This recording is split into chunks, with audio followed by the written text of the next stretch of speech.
know, if you're going to start a Monday Night Raw, and if you're going to start with a tribute of someone, do not integrate it into your own personal feud somehow. This is what pissed me off about the beginning of this Raw.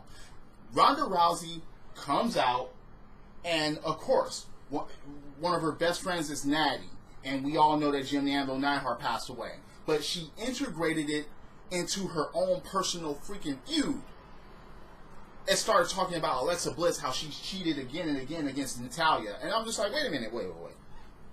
You should have just ran the whole tribute with Jim the Anvil Neidhart and left it there. But yet, you bring out Ronda Rousey, you integrate the Jim the Anvil Neidhart thing, and yeah, that really pissed me off. Because I'm sitting there and I'm like, wait a second here. What the fuck? No! Just mention your own freaking feud. Yes, we know about Jim the Anvil Neidhart, and yes, we feel for Natalya. But don't cheapen it by putting their own feud in front of it. Don't freaking do that. And that's what Ronda did, or WWE creative decided to do, and it pissed me off. Rest in peace, Anvil. Anyway, she goes on as far as saying Ember Moon is going to defeat Alexa, so she introduces Ember Moon. Alexa and freaking Alicia Fox come out. Alexa saying that she's sick and tired, and she bitches and complains about everything not being protected. The fuck? Wait a second here. Being protected? You have protectors all around you. You have Mickie James, and now you have Alicia Fox. Oh, and now she brings out security in order to protect herself, organized by Constable Corbin. Okay, so you have security. Why are they all guys? Security gets in there, and guess what? They all get taken out by Ronda Rousey. Well, all of them except one, because one of them ran. One of them misses out when all the other ones just get basically flipped over, and I'm like, dude. Ugh. Again, to mention Jim the Anvil Neidhart and then to go to this, that really pisses me off. So you actually have the match between Ember Moon and Alexa, and it ends in the freaking disqualification when Ember Moon hits the Eclipse, and a piss poor botched interference by Alicia Fox causes a DQ. God, man, yeah. One of the worst beginnings of Monday Night Raw, period. And it was just because they put Jim the Anvil Neidhart's name in it. If this segment would have went on without that, that would have been fine. It would have been at least a little bit of SummerSlam hype. But to say the things about Jim the Anvil and then go into your own feud, no. WWE, F you for that. Anyway, you have Baron Corbin, who went over Kurt's head and made matches. Oh, and Seth Rollins hasn't arrived in the arena yet. So Kurt Angle makes the matches, but Constable Corbin can go over his head at any time and talk to Stephanie and make some matches. So what match does Baron Corbin make? Oh, he makes a match between himself and Tyler Breeze. And guess how that went? Wow. Baron Corbin, Constable Corbin beats Tyler Breeze. And then he sets up Finn Balor against Jinder Mahal. No. He sets up a handicap match between Jinder Mahal and freaking Kevin Owens. But Kurt Angle comes out and he changes that. I can't cancel the match, but I'll add to it. And the partner of Finn Balor, Braun Strowman. And guess how this turns out? Instead of a singles match, a handicap match, now it's a tag match. And the good guys win. Finn Balor and Braun Strowman win. Wow. Strowman actually chases down Kevin Owens. Again. Don't know if he actually caught him or not. Finn Balor's alone in the ring, and Baron Corbin comes from behind, turns him around, and gives him the end of days. Fine. Still no Seth Rollins, and there's a contract. Oh, wait. There's a contract signing. So if there's no Seth Rollins, there's no contract signing, and the match is off. Man, you all know where this is going to go. We all do. It's just kind of funny that WWE still insults our freaking intelligence about it.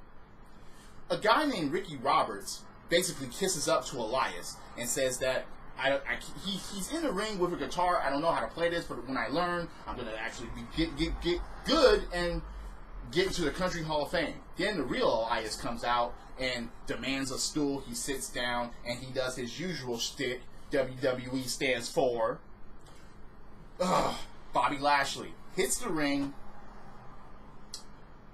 tells the dude, Mr. Roberts or whatever, hey, we already have a guy that can't really play, and so on and so forth. So, what did they do? Yeah. They have this guy hit Bobby Lashley with the guitar, and that basically does nothing. And Bobby Lashley basically does a huge spine buster to this guy that almost looked like a freaking choke slam. The B team are in the back, and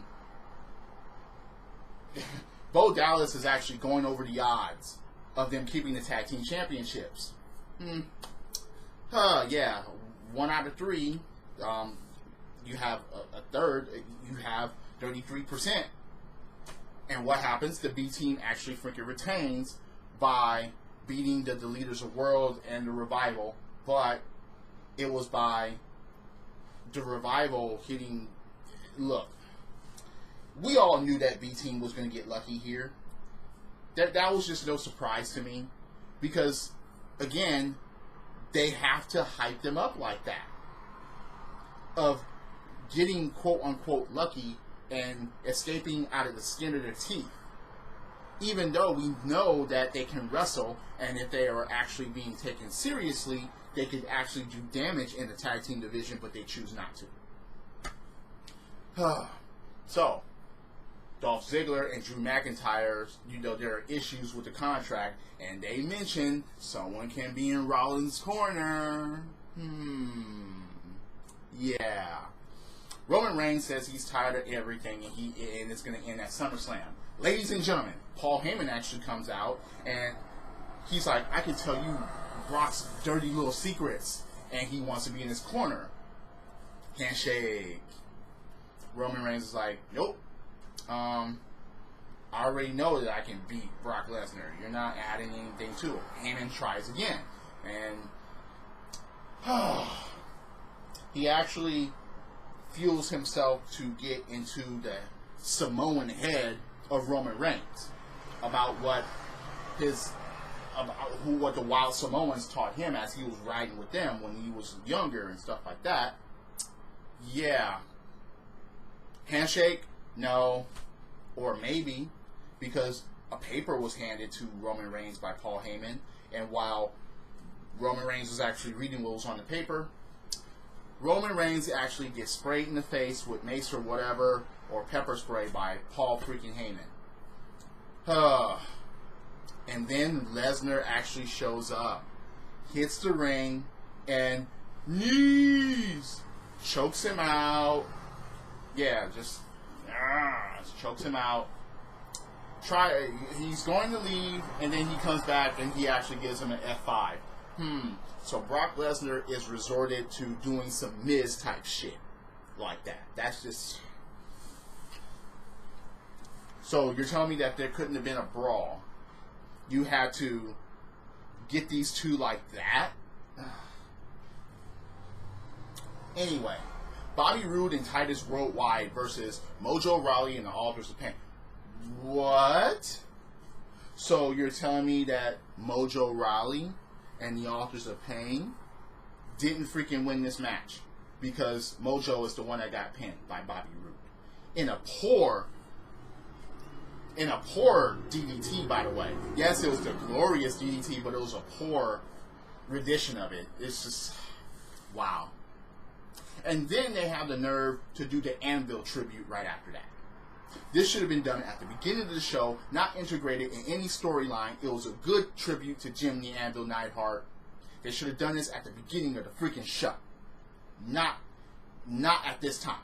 That was just, yeah. Ruby Riott versus Sasha Banks. So Ruby Riott is back, and she actually wins. Again, I'm not really going to cover this because they already ruined Sasha Banks versus Bayley, and that really pisses me off. It does. It's just ridiculous how they had that, and they're like, nope, we're going to make them best friends again. The Intercontinental Championship contract signing. No Seth Rollins? Kurt Angle's like, Seth Rollins. Now, ladies and gentlemen, Seth Rollins. Seth doesn't come out. Dolph and McIntyre say they actually respect Rollins because they say that Rollins is hardworking and he comes out every freaking week and gives his best, which actually made them better. And that's fine. I like that. But Dolph Ziggler's like, you will turn on Seth just like you turned on me. I know. I gave my best, and what did it get me? Yeah, you turned on me. Dolph actually signs the contract, and he's like, all right, let's do this. Let's call the match off. Wow, Seth Rollins actually shows up. Duh. Did you think that Seth Rollins was actually going to miss this at SummerSlam and not sign the contract due to travel issues? But Seth actually comes out, and he's like, yeah, there were travel issues, but they just weren't mine. I waited for you to sign the contract. I was back here for a bit. Oh, yeah, you remember that clause in the contract that says that I could have anybody that I choose in my corner? Well, you have a Scottish psychopath. I might as well have a lunatic in my corner. Wow, Ambrose, where the fuck you been? Dean Ambrose actually comes out after all the hints that he could have given, and all the fans knew by this time anyway. I'm at home, and I'm like, okay, it's about time. You should have done this a while back. But Dean Ambrose actually comes out. He's a little bulked up, by the way. Yeah, he's not skinny Ambrose anymore, as far as I can tell. He's a little bulked up. All right. They hit the ring. They clear the ring. Seth Rollins signs the contract. So, that's it. Yeah. Again, this Raw could have been way better if they didn't mess up the beginning of the show like they did, and if they could have had at least Brock Lesnar and Roman Reigns do something to each other, not Roman Reigns get maced and just get destroyed. Wow. Brock Lesnar actually showed up twice within a month. Wow. Anyway, do you think my opinions are full of shit? Please comment below. If you're here on YouTube watching this, thank you for watching. Hit that like button, hit subscribe, set up that bell for notifications. If you're on Spreaker.com or on Apple's iTunes, thank you for joining along once again. Are you excited for SummerSlam? Nope. I'm just not. Out of all the matches that they have on there, I'm not the least bit excited. I'm not like, oh my god, SummerSlam! Yeah. No. I haven't been excited about WWE or its pay-per-views for a while. So there are certain matches that I'm like, okay, yeah. The thing about it is, most of the time the card looks good, but the execution is all messed up. And then you have storylines that could have taken place, but they're not taking place. That really pisses me off. Sasha and Bayley are not even on a freaking card. They should be facing each other, tearing each other apart. What, are you going to save it for the Evolution pay-per-view? Is there going to be some miscommunication there, and then next thing you know, they're going to go at it? I don't know. I'm surprised they just didn't do the fist bump like the Shield. Yeah, that happened between Ambrose and Rollins, by the way. But, yeah. Drop kicks, body slams, throwing motherfuckers over the top rope, both feet hitting the floor. Yes, I'm a wrestling fan. This is the theme, and the theme is go. Credits.